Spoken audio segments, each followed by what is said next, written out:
Israel Hamas युद्ध के बीच Yemen का हूती मिडिल ईस्ट में न सिर्फ इजराइल के लिए बल्कि अमेरिका के लिए भी एक बड़ी मुसीबत बन चुका है, क्योंकि पीछे से हूती ईरान के इशारों पर काम कर रहा है।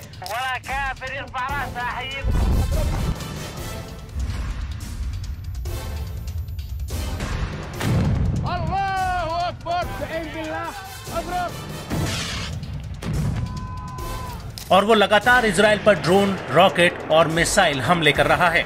यहाँ तक कि लाल सागर में हूती ने इजराइल और पश्चिमी देशों के कई जहाजों पर हमले किए हैं, जिनमें उन्हें भारी नुकसान हुआ है।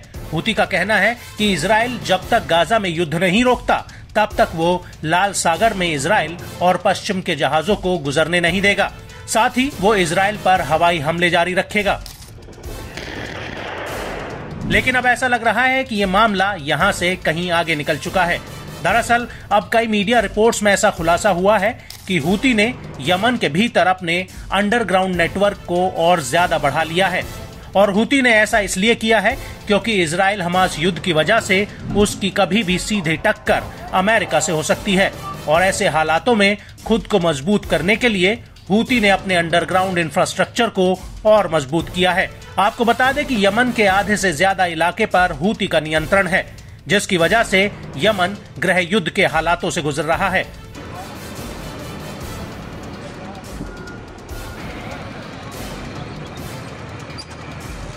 वहीं दूसरी तरफ हाल ही में सैटेलाइट से ली गई तस्वीरों से भी इस बात की पुष्टि हुई है कि हूती का अंडरग्राउंड नेटवर्क बढ़ने से मिडिल ईस्ट के हालात और ज्यादा बदतर हो सकते हैं। और हूती के एक सीनियर नेता ने एक वीडियो जारी करके हूती के इस इंफ्रास्ट्रक्चर को दिखाया था, जिसमें कहा गया है कि ये तो सिर्फ एक ट्रेलर है, अभी बहुत कुछ दिखाना बाकी है।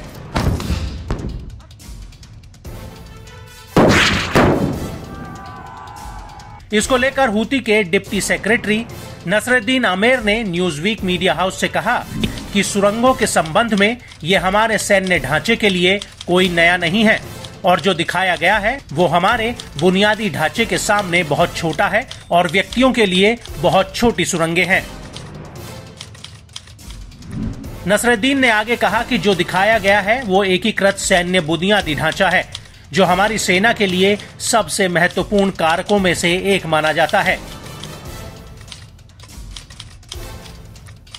इसको लेकर international institute for strategic studies के senior research fellow Fabian Hinz ने न्यूज एजेंसी न्यूज़वीक को बताया कि ये स्पष्ट नहीं है कि ये सुरंगें कितनी विशाल हैं, लेकिन ये कहने के लिए पर्याप्त है कि वो अंडरग्राउंड ठिकानों में महत्वपूर्ण रूप से निवेश कर रहे हैं और संभवतः ये उनकी युद्ध लड़ने की नीति में एक महत्वपूर्ण कारक माना जाता है।